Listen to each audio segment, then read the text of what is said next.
हाय दोस्तों, नमस्कार। आशा है कि आप अच्छे होंगे, आपका दिन खुशी से बीते। इसी के साथ हम इस वीडियो को शुरू करते हैं। आज हम मौलानाओं के झूठ बताएंगे। डॉक्टर इसरार अहमद, क्या अलवाजदी, मिर्ज़ा इंजीनियर, ये क्या इनके नाम हैं, मिर्ज़ा इंजीनियर, और सारे मौलाना, भारत के छोटे मोटे मौलाना, साजिद रशीदी जैसे मौलाना, कि किस तरह ये जो इस्लाम में यौन दासी बनाते थे, जिस तरह से औरतों को लूटते थे, उसको बोलते हैं कि बैटल टाइम में लूटा जाता था, जब युद्ध के समय लूटा जाता था। लेकिन मोहम्मद ने जो भी औरतों को लूटा, उसने वहीं जाकर लूटा। वो बेचारे अपने खेत का काम कर रहे थे। बनु मुस्तलिक, खैबर के लोग, यहूदियों का जो लूटा, उनको मोहम्मद ने खुद जाकर लूटा। ये कह सकते हैं कि उन्होंने स्पेशल ड्राइव चलाई, स्पेशल नीति अपनाई कि हमें सिर्फ लौंडियों को लूटना है और उनकी फसल का भी लेना है। बहाने ये बनाते थे कि ये कबीले हमारे साथ व्यवहार नहीं कर रहे हैं और हम जब लूटने जाते हैं हमारे साथ मिलते नहीं हैं। तो इस तरह के बहाने बनाते थे। तो अगर इस युद्ध समय की बात है तो इस्लाम में तो युद्ध हमेशा ही है, जिसको कि जिहाद असगर कहते हैं। इस्लाम तो हमेशा युद्ध गैर मुस्लिमों पर थोपता है और गैर मुस्लिमों पर थोप कर उनकी औरतों को लूटने और बाज़ार में बेचने के सैकड़ों किस्से इनकी हदीसों में मिलते हैं। यहाँ तक कि मोहम्मद साहब ने भी बनु कुरैज़ा यहूदी औरतों को नजद के बाज़ारों में बेच दिया था। उस पर तुर्रा ये कि ये कहते हैं कि युद्ध के समय जो औरतें लड़ने आती थीं उनको ही बेचा जाता था। ये बिल्कुल गलत बात है। बनु कुरैज़ा यहूदी कबीला, मदीना से मोहम्मद ने उसको खदेड़ दिया। जिस तरह आप आज भारत में देख रहे हो कि इस्लाम का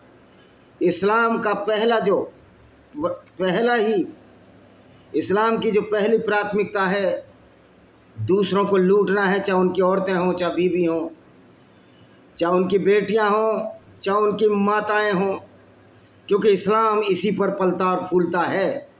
यही वजह है कि भारत में वक्फ बोर्ड एक इस्लामिक गुंडे के रूप में, लैंड माफिया के रूप में काम कर रहा है। इस्लाम ने ये परिपाटी चलाई है। इस्लाम में ये हक है कि गैर मुस्लिमों को लूटा जा सकता है।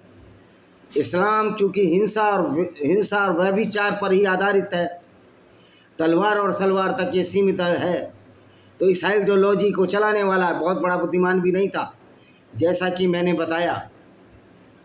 तो जो लोग ये कहते हैं कि वार टाइम में ही औरतों को जो आता था उनको लूटा जाता था, लेकिन ये बिल्कुल गलत बात है। मोहम्मद ने तो कितनी औरतें ली, गिफ्ट में औरतें ली। मारिया अल-किबतिया को गिफ्ट में लिया, जो कि कॉप्टिक ईसाई थी, जिसको कि अलेक्जेंडर के गवर्नर अल-मकूकस, जो कि ईसाई था, इसको दिया। उसके साथ छोटी बहन थी, जिसकी शादी इसने एक कविता हरित बिन खत्ताब के साथ करा दी, और खुद मारिया अल-किबतिया को इसने लौंडी गुलाम बना कर रखा। और ये कहते हैं कि अभी डॉक्टर इसरार अहमद या दूसरे कहते हैं कि उनकी कॉन्सेंट ली जाती थी। बनु कुरैज़ा यहूदी कबीले में ये आदमी गया, मोहम्मद गया, वहाँ लूट मचाई। 700 से 900 लोगों को इसने नंगा किया और जिनके प्यूबर्टी हेयर थे उनको कत्ल कर दिया। और जो औरतें बचीं उनको इसने आपस में बांट दिया। जो औरत सफिया बिन्त हुइया, जो मोहम्मद के भी हिस्से में नहीं आई थी, एक खूबसूरत लड़की थी, वो मोहम्मद के एक लुटेरे साथी दिया के साथ में आई थी, क्योंकि लुटेरा का ग्रोथ था।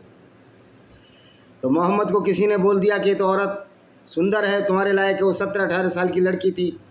मोहम्मद ने इसके बाद उसके पति को कत्ल कराया, उसके पिता को कत्ल कराया, और दिया से बोला ये औरत लड़की मुझे दे दो। और ये लानत हो ऐसे पैगंबर पर, उसी रात ये उसके साथ सोया और उसको इंटरकोर्स किया, ये जानते हुए कि ये कैसी विपदा की मारी लड़की है। इसी तरह मोहम्मद ने जुवाहरिया के साथ बलात्कार किया। तो इस्लाम में तो गैर मुस्लिम औरतों की बात छोड़िए, मुस्लिम स्त्रियों के भी मुस्लिम स्त्रियों के भी अधिकार नहीं है। एक कनाडा में इस्लामी धर्मगुरु के इस्लाम के संदर्भ में वैवाहिक बलात्कार की बात को सही ठहराते हुए देखा जा सकता है। इसमें वीडियो है, वीडियो तो मैं नहीं दिखा सकता क्योंकि स्ट्राइक मार देंगे। वैसे भी यूट्यूब तो हमारे चैनलों को हाइड करने की कोशिश करता है। लेकिन दोस्तों, जून से हम कैसेट निकालेंगे, सारी किताब जो जून से हम ऐसी कैसेट निकालेंगे इस्लाम के ऊपर जो गली गली में गूंजेंगी, लोगों के घर घर में जाएंगी। बहुत जल्दी हम ऐसी वेबसाइट का निर्माण कर रहे हैं, तब हमारी यूट्यूब पर हमारा ज़्यादा उस पर भरोसा नहीं रह जाएगा और उस पर हम आधारित नहीं रहेंगे। हमें यूट्यूब से बहुत ज़्यादा मतलब नहीं रहेगा जून से। तो जो चीज़ फैल चुकी है उसको यूट्यूब क्या रोक लेगा? किसी की कोई औकात है कि जो इस्लाम की सच्चाई को बताने से रोक सके? यूट्यूब तो एक बहुत छोटी सी बात है, उसको तो भारत सरकार जब चाहे बैन कर देगी। मैं भारत सरकार से ये आग्रह करना चाहता हूँ कि यूट्यूब 40% कमाई जो विज्ञापनों की होती है वो खुद रख लेता है। भारत में इस कमाई को, क्योंकि अमेरिका में ट्रंप साहब ने जो टैरिफ बढ़ा दिए हैं, उन्होंने यूट्यूब पर भी टैरिफ बढ़ा दिया। तो भारत सरकार को कहना चाहता हूँ कि यूट्यूब से जो कमाई होती है उसका 80% जो भारत के यूट्यूबर हैं उनको दिया जाए, और जिससे कि वो भारत के राजस्व में वृद्धि कर सकें और टैक्स दे सकें। और इसको 20% ही दिया जाए और इसके प्रॉफिट पर भी 10% टैक्स लिया जाए, जिससे जल्दी से जल्दी यहाँ यूट्यूब भागे। क्योंकि ये हमारे वीडियो को दिखाते नहीं है जो हम इस्लाम की सच्चाई है।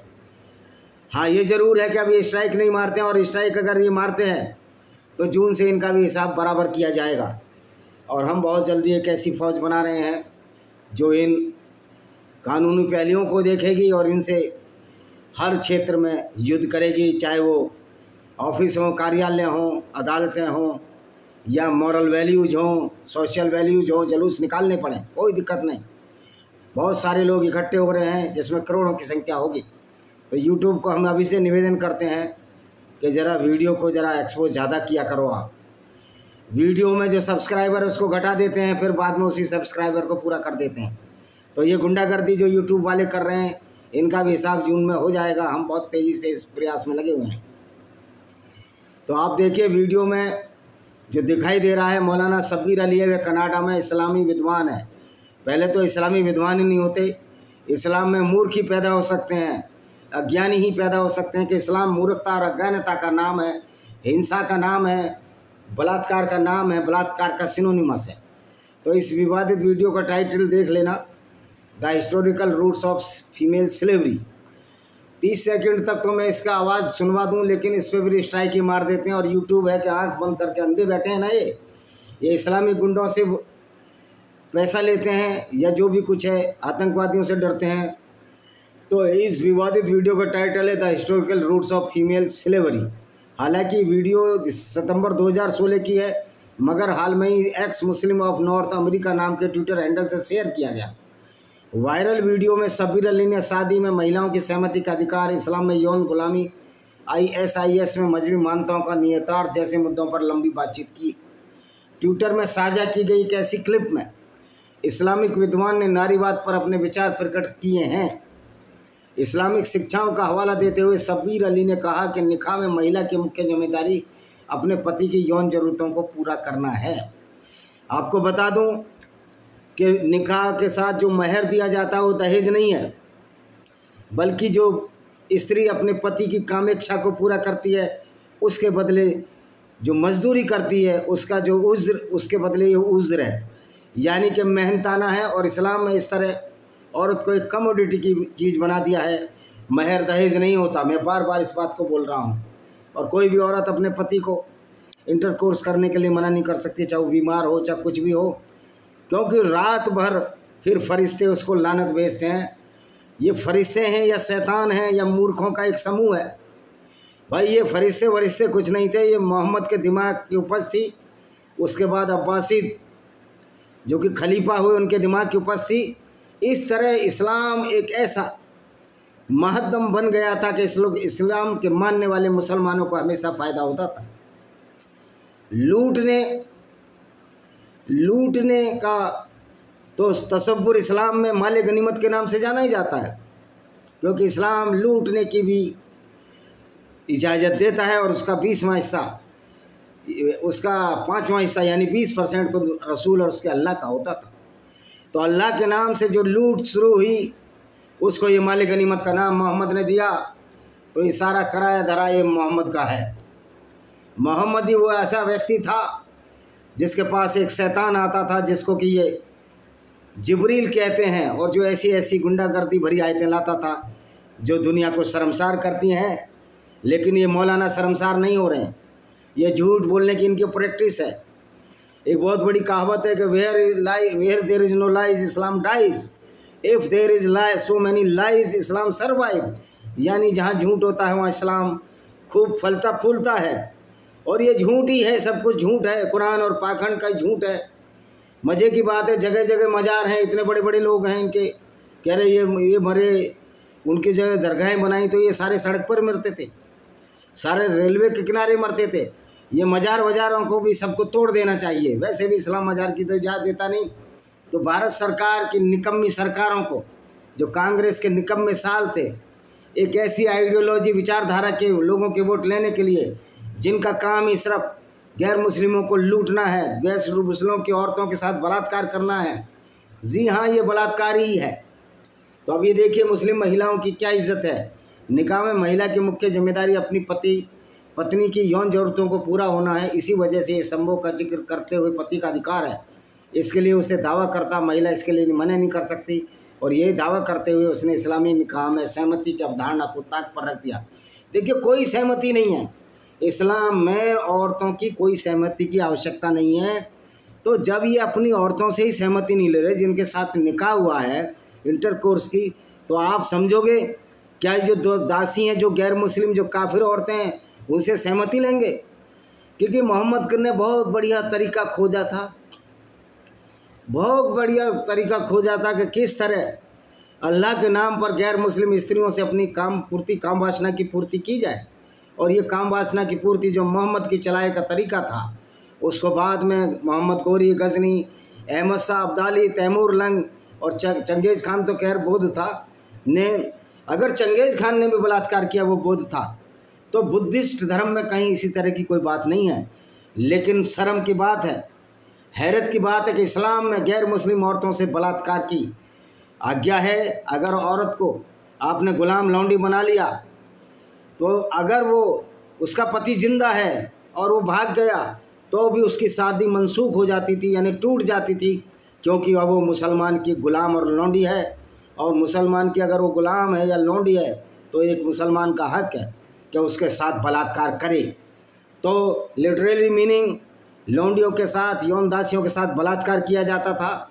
और कुछ हद तक इस्लाम में अपनी पत्नियों के साथ भी बलात्कार का अधिकार है, क्योंकि वो मना ही नहीं कर सकती। इसके अलावा इसी शब्बीर अली ने कुरान के व्याख्यानों का हवाला देते हुए दावा किया कि इस्लाम के आलोक में वैवाहिक बलात्कार को भी उचित ठहराया जाता है। शब्बीर अली ने कहा, कुछ लोगों का कहना है कि आदमी अपनी पत्नी को मजबूर कर सकता है, वह मना नहीं कर सकती क्योंकि यह इसका अधिकार है। फिर उसने दावा करते इसे तुच्छ बताने की कोशिश की कि वैवाहिक बलात्कार एक आदर्श स्थिति नहीं है, लेकिन आगे यह भी कहा कि महिलाओं कर्तव्य सभी परिस्थितियों में सहयोगी बने। शब्बीर अली ने जोर देते हुए कहा, जब उसका पति उसे विशेष इस इंटरकोर्स के लिए कहता है तो उसे तैयार होना चाहिए। उसने कहा, पैगंबर मोहम्मद ने कहा, अल्लाह पुरुषों की हरकतें तब देखता है जब उनका महिलाओं पर अधिकार होता है। यानी कि अल्लाह को भी बड़ा इंटरेस्ट आता है ऐसे गैर मुनासिब कार्य करने को जो बलात्कार की श्रेणी में आते हैं। इतना ही नहीं, अली ने यह भी दावा किया महिलाएं उनके साथ गुलामों की तरह हैं। देखिए अली ने दावा नहीं किया, कुरान में, इस्लाम में महिलाओं की कोई इज्जत नहीं है। इसी वीडियो के एक अन्य भाग में उसने इस्लामिक दृष्टिकोण के बारे में बताते हुए कहा, एक आदमी की एक ही समय में 4 बीवियाँ हो सकती हैं। 4 बीवियों के अलावा उसके पास असीमित संख्या में रकैल या कनक्यूबाइन हो सकती हैं, जो मूल रूप से गुलामी वाली महिलाओं को संदर्भित करती हैं, यानी जो लूटी हुई औरतें हैं। तो मोहम्मद ने भी औरतों को लूटा था और मोहम्मद ने तो औरतें भी गिफ्ट में दी। किरपा जो एक बहुत ही सभ्रांत यहूदी कबीले की औरत थी, मोहम्मद ने उसको 2 ऊँटों के बीच में रखकर एक पैर एक ऊँट के साथ बांधा, दूसरा पैर दूसरे ऊँट के साथ बांधा और दोनों ऊँटों को विपरीत दिशा में तोड़ा दिया। और वो बेचारी जब मर गई तो उसकी बेटी बहुत सुंदर थी, क्योंकि कबीले खूबसूरत थी, पढ़ी लिखी थी, उस ज़माने की सबसे खूबसूरत औरतों में थी। मोहम्मद ने उसको एक व्यक्ति को दे दिया, गुलाम बनाने के लिए दे दिया। बाद में उसका निकाह हुआ होगा, लेकिन उस समय वो गुलाम ही थी। यानी कि तुम गुलाम बनाते थे, काम वासना की पूर्ति करते थे और एक दो से निकाह कर लेते थे, तो इससे क्या गुलामी ख़त्म हो जाती? फिर मोहम्मद तो एक ऐसा व्यक्ति था जिसको एक आदर्श होना चाहिए था। यह आदर्श होना चाहिए था कि वो पैगंबर है इस्लाम का, उसको अच्छे कार्य करने चाहिए थे। अगर औरतें युद्ध में भी लड़ने आती थीं, अगर औरतें लड़ रही थीं, तो उनको बंदी बनाकर कम से कम उनके हम उम्र और आदमियों से, लड़कों से शादी करा देता। लेकिन ये मोहम्मद ने तो बहन बेटी बना सकता था, लेकिन मोहम्मद का विचार ऐसा था ही नहीं, क्योंकि मोहम्मद में काम वासना, धन लोलुपसा तो कूट कूट कर भरी हुई थी। क्योंकि ये मुसलमानों को बेवकूफ़ बनाता रहा, ये दुनिया कुछ नहीं है, बाद की दुनिया है जिसमें 72 हूरें और क्या मिलेंगी, 135 फुट की हूरें मिलेंगी। मैं पूछना चाहता हूँ, क्या सीढ़ियाँ भी मिलेंगी? जैव विकास में ऐसा कोई उदाहरण नहीं है कोई 135 फुट का कोई आदमी आज तक पैदा हुआ हो। इवन डायनासोर भी 135 फुट के नहीं थे, तो क्या सीढ़ियाँ भी मिलेंगी वहाँ? यानी इस तरह का तस्वुर, इस तरह का बेवकूफ़ मोहम्मद ने बनाया, प्रैंक करके मुसलमानों के साथ चला गया। और मज़े की बात है, आज मुसलमानों की समझना चाहिए, क्या आप ऐसे लुटेरे को अपना आदर्श मानते हो? क्या ऐसे बलात्कारी को अपना आदर्श मानते हो, जिसने सफिया बिन्त हुय्या और जुवेरिया के साथ इसी तरह की स्थिति की और ऐसी कुप्रथा को बढ़ावा दिया जो यौन दासी की प्रथा थी? अगर ये शुरू से ही प्रथा विद्वान थी यौन दासी की, तो मोहम्मद का कर्तव्य था एक ऐसी आयत आ जाती, जिब्राइल ले आता कि भाई कोई यौन दासी नहीं होगी, स्त्रियों को उनका पूरे अधिकार होंगे। लेकिन ये शैतानी फरिश्ता जो कि मोहम्मद को आयतें लाता था, जिब्रील, वो ऐसी ऐसी आयतें लाया जिसके शैतान और हिंसा और वायलेंस झलकता था। ये आयतें लाता था औरत आदि बुद्धि की है, ये आयतें लाता था गुलाम स्त्रियाँ आपकी रखेल हैं, आपकी मलकियत है, मलकाए अमीन है, आप उनके साथ जैसा चाहे व्यवहार कर सकता है। और ये आयतें लाता है औरत तुम्हारी खेती है, इसको जिस तरह चाहो जोतो। इस तरह की मूर्खतापूर्ण अज्ञानता भरी आयतें जिब्रील लाता था। जैसे मैंने पहले ही बता दिया, अल्लाह का तो कोई वजूद ही नहीं है, तो जिब्रील फरिश्ते का भी कोई वजूद नहीं है। ये जिब्रील फरिश्ता जो गैब्रियल था, यहूदियों की धर्म पुस्तक तोरा में और क्रिश्चियनों के ओल्ड टेस्टामेंट बाइबल जो तोरा का ही एक रूप है, ये भी एक फ्रॉड और फेबल्स हैं जो कि ग्रीक रोमन से बाइबल में आई, यहूदियों की धर्म पुस्तक तोरा में आई और बाइबल में आई। तो इस तरह की ये जिब्रील को फरिश्ता कहना, लानत है ऐसे फरिश्ते पर जो ऐसी गुंडागर्दी भरी आयतें लाई और ऐसी किताब को लाया जिसको कि आज कुरान के नाम से कहते हैं। अब देखिए ये शब्बीर से आगे क्या कह रहा है, उसने आगे कहा औरतों को खुद को स्वतंत्र रूप से अपने मालिकों को सौंप देना चाहिए, मालिक के साथ उसके साथ संबंध बनाने का अधिकार है। यानी कि मालिक कौन? जो औरतों को लूट के लाया उन्हीं स्त्रियों का मालिक हो जाता था। इसमें बहुत सारी हदीस हैं और मालिक के उनके साथ यौन संबंध बनाने का अधिकार है। और जब सोहोस्ट आयशा खाजा ने अली से सहमति की भूमिका बारे में पूछा तो इस्लामिक विद्वान ने पूरी तरह से खारिज कर दिया। उसने ये कहा यह तथ्य यह है कि स्वामित्व में उसे सहमति अधिकार है, अपने मालिक को रोकने का अधिकार नहीं है। शब्बीर अली ने जोर देते हुए कहा मालिक का उस पर पूरा अधिकार है, उसकी सहमति इस रिश्ते में कोई भूमिका नहीं निभाती। वीडियो के अंत में शब्बीर अली क्या कह रहा है, 21वीं सदी में कई सम्मानित इस्लामिक विद्वानों ने, लानत वाले इस्लामिक मूर्खों का मानना है, मैं विद्वान नहीं कहता, कि सेक्स स्लेवरी की परंपरा जारी रहनी चाहिए। एवं जो सऊदी अरब का जो ग्रैंड मुफ्ती है उसने भी यही कहा था, और यही कि अल्लाह का अधिकार है, सैद्धांतिक रूप से अभी भी लागू है। देखो ख़त्म नहीं हुई है सेक्स स्लेवरी। जो ये कहते हैं कि मोहम्मद ने सेक्स स्लेवरी को ख़त्म किया था, गुलामों को आज़ादी दिलाई थी, मैं पूछता हूँ सेक्स स्लेवरी ही यौन दासी सिस्टम मोहम्मद ने ख़त्म क्यों नहीं किया? तो सारी ये हमेशा के लिए ख़त्म हो जाती।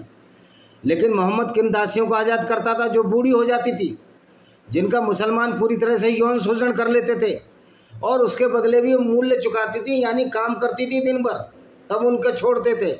तो डॉक्टर इसरार अहमद तुम एक झूठे हो। ये जितने भी मौलाना हैं, मौलाना झूठ हैं।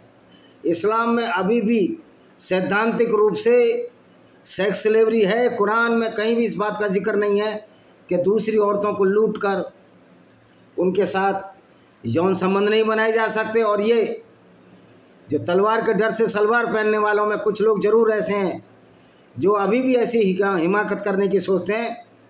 यद्यपि इनको ये समझ लेना चाहिए कि आप तो तुम्हारे इस्लाम में कोई लोग बचे ही नहीं हैं। अगर बचे हैं तो वो मूर्ख हैं या सीधे साधे लोग हैं जिनको पैगंबर के कैरेक्टर का पता ही नहीं है। इतना विभत्स नैतिक पतन से गिरा हुआ आदमी किसी का आइडियल हो सकता है या आइकॉन हो सकता है तो ये पाकिस्तानी लोग कर सकते हैं, जिनके आइडियल मोहम्मद गौरी, गजनबी, अहमद शाह अब्दाली हैं जो लुटेरे और बलात्कारी थे। तो किस तरह पाकिस्तान के लोग बलात्कारियों को अपना आदर्श मानते हैं, क्या उनकी ज़हनियत है, इसी बात से आप समझ सकते हैं। वीडियो के अंत में शब्बीर अली ने कहा 21वीं सदी में सम्मानित इस्लामिक मूर्खों का मानना है कि सेक्स स्लेवरी की परंपरा जारी रहनी चाहिए, ये ईश्वरीय अधिकार है, सैद्धांतिक रूप से अभी भी लागू है। वे स्पष्ट शब्दों में कहता है कि अगर आज मुस्लिम और गैर मुस्लिमों के बीच होता है तो मुस्लिम गैर मुस्लिम महिलाओं को पकड़ लेते हैं तो उन्हें गुलाम बना दिया जाएगा और पुरुषों को उनके साथ सम्मत बनाना होगा। लेकिन अगर यही काम दूसरे लोग करें तो फिर विक्टिम कार्ड खेलोगे।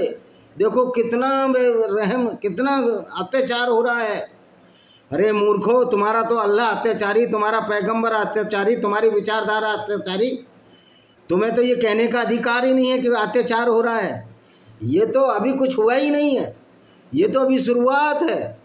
अभी तो तुम्हारा साथ सारे वो बदले लिए जाएंगे जो तुमने गैर मुस्लिमों के साथ किया है, और धीरे धीरे यहूदी बदला ले रहे हैं, हिंदू भी लेंगे, ईसाई भी लेंगे, सारे गैर मुस्लिम लेंगे। कुछ मूर्ख जो सेकुलरिज्म की भाषा बोलते हैं भारत में, पूरी दुनिया में, जो अपने को इंटेलिजेंट वामपंथी समझते हैं, ये तो इस्लामिस्ट जिहादियों से भी बीते हैं, क्योंकि गैर मुस्लिमों को ये बेवकूफ़ बना रहे हैं कि इस्लाम बहुत शांति का धर्म है।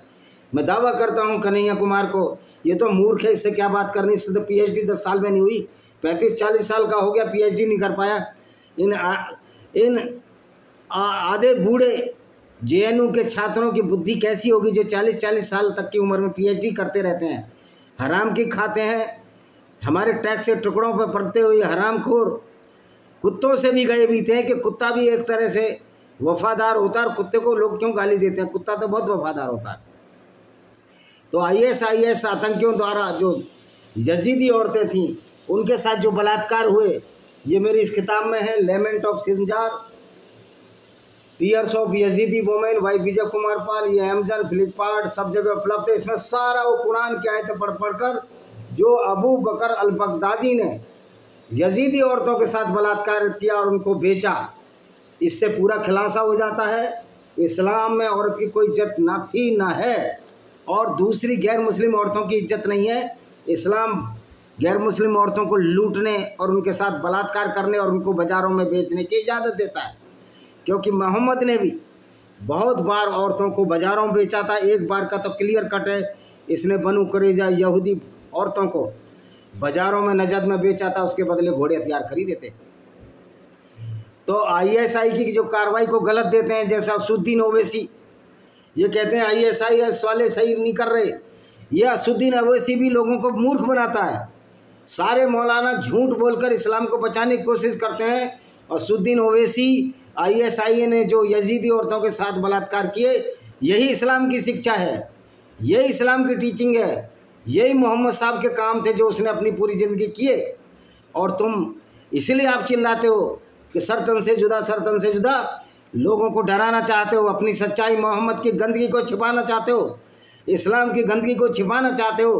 किस तरह मैं कहता हूँ इस्लाम की इस विचारधारा को भारत में कर कर देखो, आपको जेल में डाल दिया जाएगा। बनाइए यौन दासी, बनाइए मोहम्मद की तरह औरतें बेचे असुद्दीन ओवैसी। वैसे भी असुद्दीन ओवैसी, तू तो आँख से अंधा, कान से भी अंधा, बहरा है, क्योंकि तेरे यहाँ हैदराबाद की गरीब मुस्लिम लड़कियों को अभी तक अरब के सेक ले जाते थे। तुम बेगैरत कौम हो, तुम बेगैरत लोग हो। तुम अपनी औरतों को हलाला के नाम पर जब दूसरे के घर में छोड़ सकते हो, तो दूसरों की औरतों के साथ अगर मोहम्मद ने बलात्कार किया और करवाया और उनको बाज़ारों में बेचा तो आपको कैसे बुरा लगेगा, क्योंकि आपकी तो ये परिपाटी है, आपके मोहम्मद की शिक्षा है। तो ये सरतन से जुदा के नारे ख़त्म करिए। तलवारें काफिरों के पास ज़्यादा हैं, हथियार भी काफिरों के पास ज़्यादा हैं। इससे पहले कि ये विस्फोट हो जाए, आप लोगों को इस्लाम को सुधारने की प्रक्रिया में आगे बढ़ना चाहिए, वरना ना इस्लाम रहेगा ना इस्लाम के मानने वाले। क्योंकि हमारे मुस्लिम भाई अब ऐसे बेगैरत इंसान को अपना पैगंबर मानने को तैयार नहीं, जो इंसानियत के नाम पर एक कलंक है, मानवता के नाम पर एक धोखा है, और जो फ्रॉड इस्लाम के नाम से मोहम्मद ने और उसके साथियों ने किया, बाद के अब्बासियों ने किया, इसकी कोई कहीं मिसाल नहीं मिलती है। तो यौन दासियों को लूटना की परंपरा इस्लाम में अभी ख़त्म नहीं हुई है। जो ये कहते हैं कि युद्ध में गई हुई, तो मोहम्मद ने तो युद्ध तो हमेशा ही है फिर इस्लाम का, यानी कि तुम हमेशा ही लूटते रहोगे।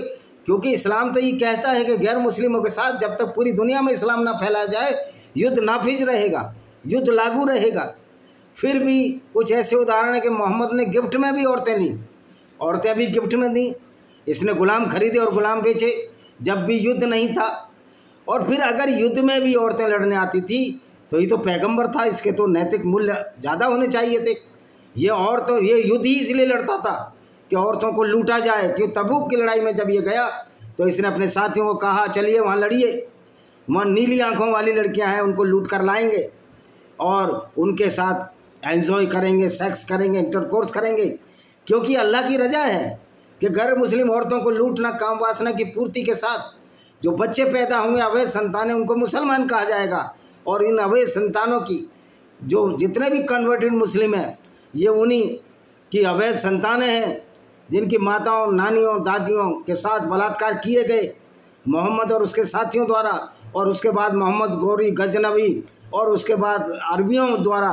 जो पाकिस्तान में आज जो मुस्लिम बड़ी संख्या में आबादी है, ये उन्हीं औरतों की औलादें हैं जो या तो करैक्टर लूज थी या ज़बरदस्ती मलिका अमीन यानी यौन दासी बनाई गई, और उससे जो आज बच्चे पैदा हुए उनमें हसन निसार प्रमुख है, आसिम मनीर प्रमुख है जो थल सेना अध्यक्ष है, और बहुत सारे लोग हैं। जैद हामिद पक्का रखेल की औलाद है, क्योंकि इस्लाम में तो रखेल की मान्यता है। जैद हामिद लाल टोपी भी रखेल की औलाद है, हामिद मीर भी रखेल की औलाद है, ये सारे रखेल की औलाद हैं।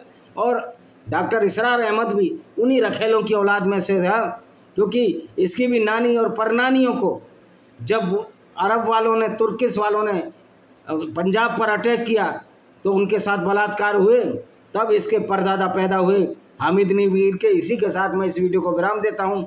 वंदे मातरम, जय हिंद, आपका दिन शुभ हो।